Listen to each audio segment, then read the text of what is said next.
Books and magazines lie scattered on the floor and on a makeshift cupboard. They are not particularly well organized. Most are soft covers, serialized fantastique and detective stories from the 20s and 30s.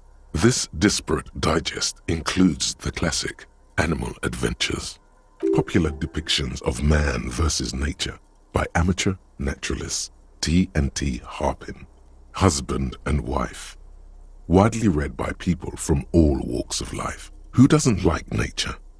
Who doesn't want to survive? Among what is mostly commercial fiction and serialized stories, you find a magazine cathodique for electrical engineering. Then it's back to pulp, light erotica, an international thriller about circuit benders. Someone's made themselves a home.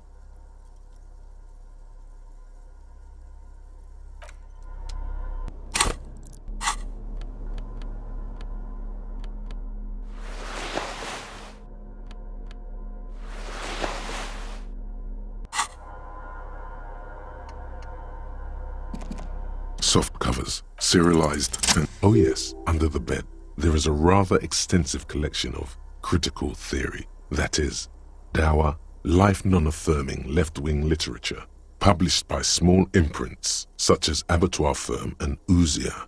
It's not exactly light reading. Ouzia. I agree. Humanitarian sciences. It stands out. Not a lot of critical theory around in Ravachol West. Your incendiary remark has failed to provoke him. Wasn't there some in the communist student's room? Well, yes. That one student did. The little books seem inconsequential next to the big pile of frivolous entertainment covering them. Whoever has lived here, they have some education and a certain set of interests. Interesting.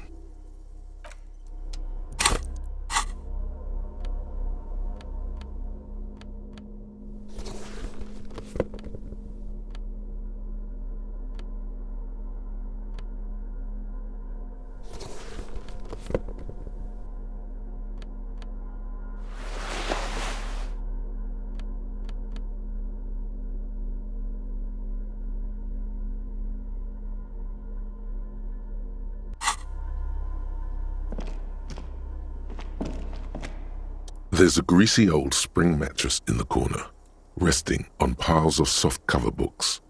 White linen and a pillow are visible under a worn-out caracul blanket. Someone has been squatting here. The linen is fresh, recently washed. A flash of pain interrupts you, making you wince instead of letting the words out. You know, officer, you can rest here if you are feeling tired. I will keep watch. You could use some rest for what's ahead.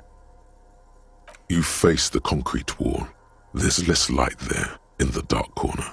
Like a dog, you lie there. The blanket feels cold.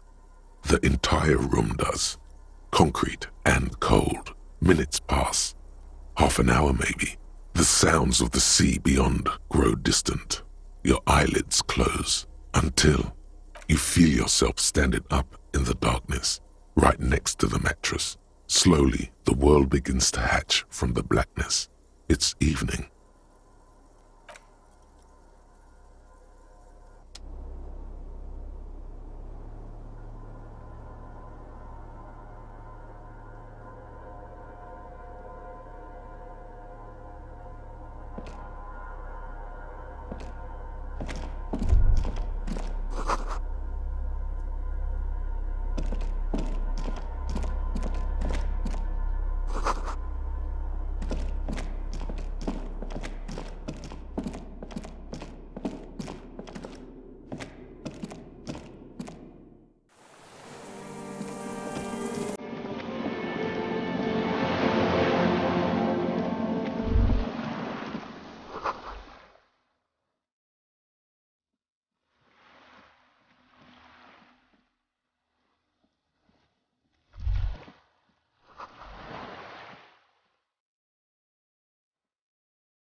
Dolores Day, the innocence of humanism, internationalism, and the welfare state turns around.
You're up quick.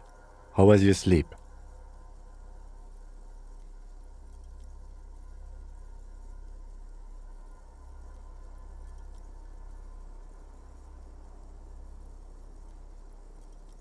I did not want to wake you. Perhaps I should have? Was it a job dream? The lieutenant nods solemnly. I understand. We've all been through similar things. It can be overcome.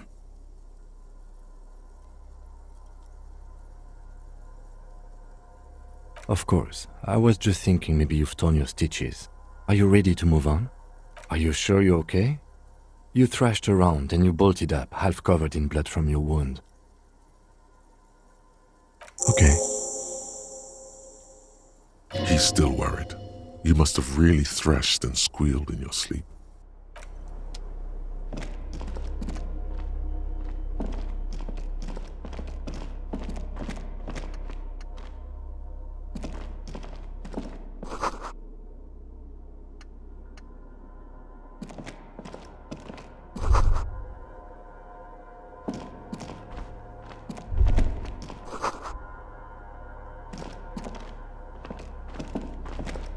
An old cylindrical generator is nested above the ammo lift, with makeshift electrical wiring running out of its side and across the floor.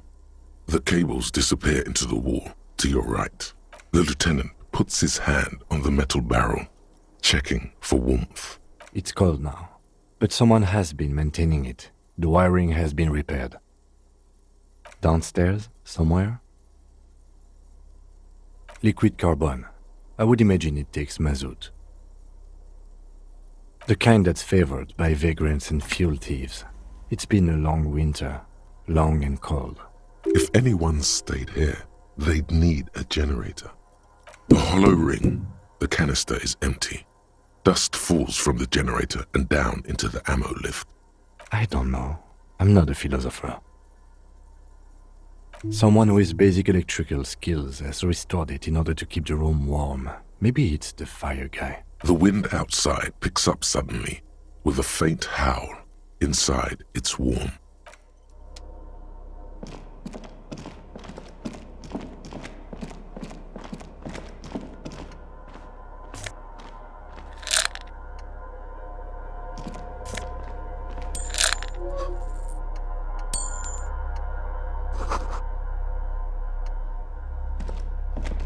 You see a small metal door nested inside a larger one, a heavy steel blast door. There is a conventional keyhole above the handle. It's very small. Another part of the island, probably. The lock looks like it could still be usable. Maybe this is one of the doors we don't open? He's right.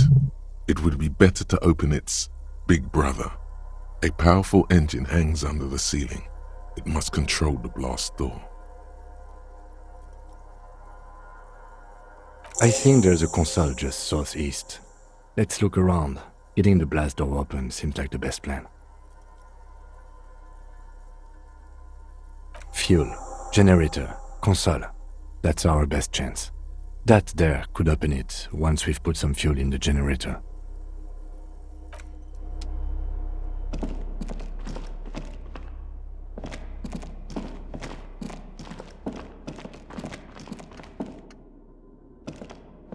Green paint flecks off the monoblock aluminium cabinet. There are rows of switches on the front panel, a frequency band, and even a keyboard.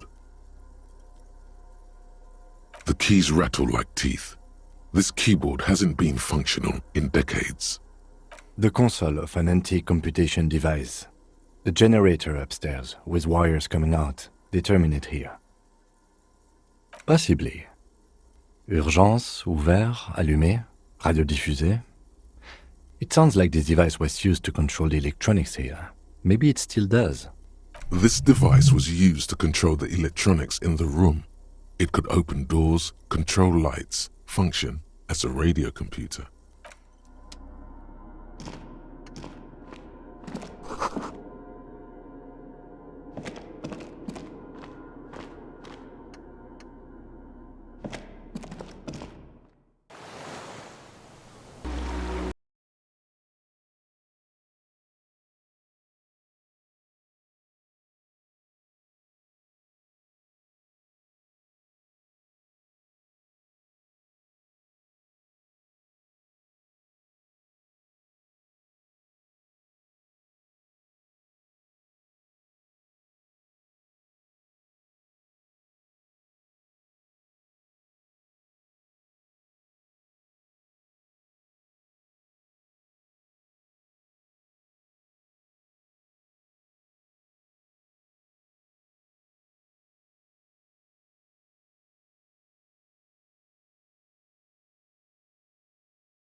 The same person has visited lands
and collapsed back of the four-story tenement in front of the Whirling in Rags, Rue de Saint-Ghislain, 10, the doomed commercial area.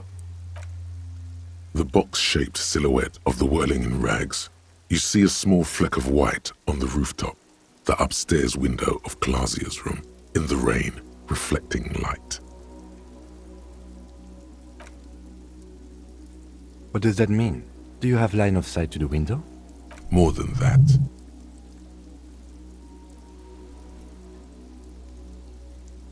A pair of binoculars? Or a scope of a rifle? You'd be prone, lying on a mattress, barrel resting on the embrasure. Cheek against a cheek rest, hand on the hair trigger, on a calm day like this. Good. I think we have it, Detective. The origin of the shot. This is the sniper's nest. Affirmative.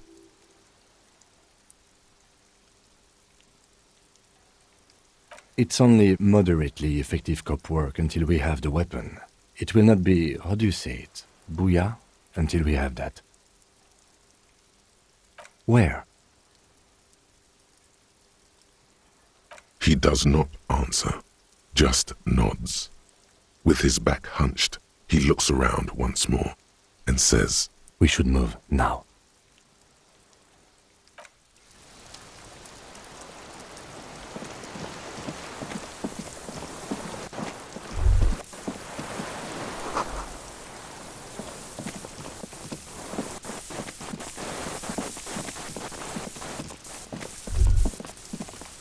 A strange feeling, looking at the water. Maybe you should just wander off into the sea, leave it all, and walk in. In the rain mirror of the bay, you see Martinez, reflected.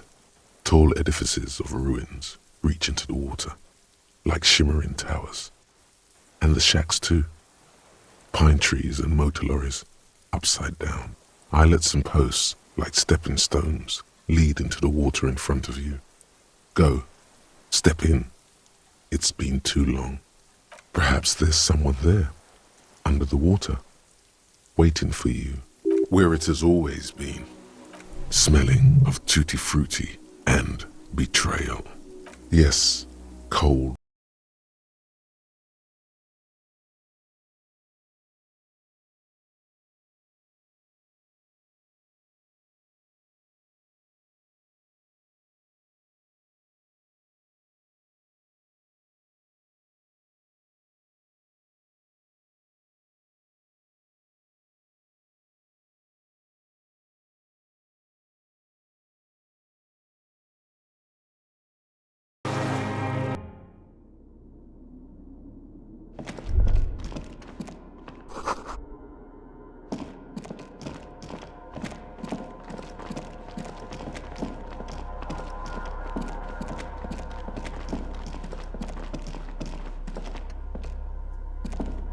This old cylindrical generator. Wait.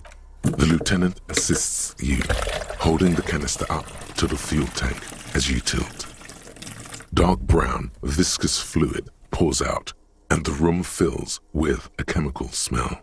There's a red starter switch on the side of the cylinder and a start rope on the other side.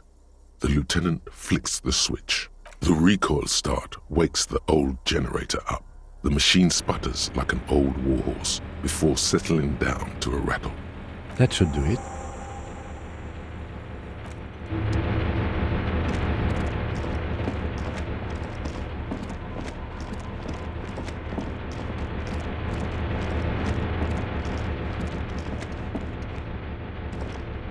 A dim golden glow animates the console, faint like a ghost light.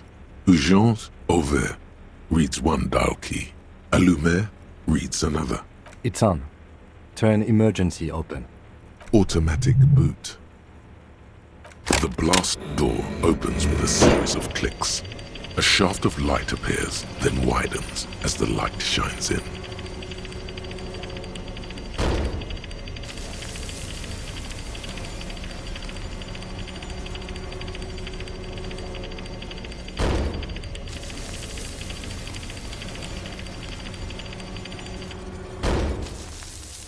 After you.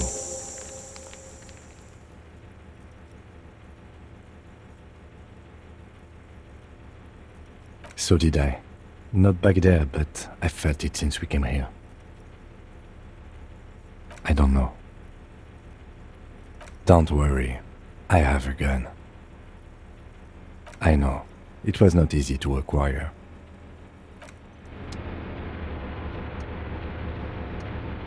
A dim golden glow animates the console. The lighting in the room turns on with a sizzle. The dial slides under the dusty glass, dark and silent, despite the power being on. You make out defunct stations on the UKV frequency. The words, failed insula, are written on the band. Insular. This is an off-air radio computer, I believe, used for military communications. It's an air-gapped system, an off-air military model.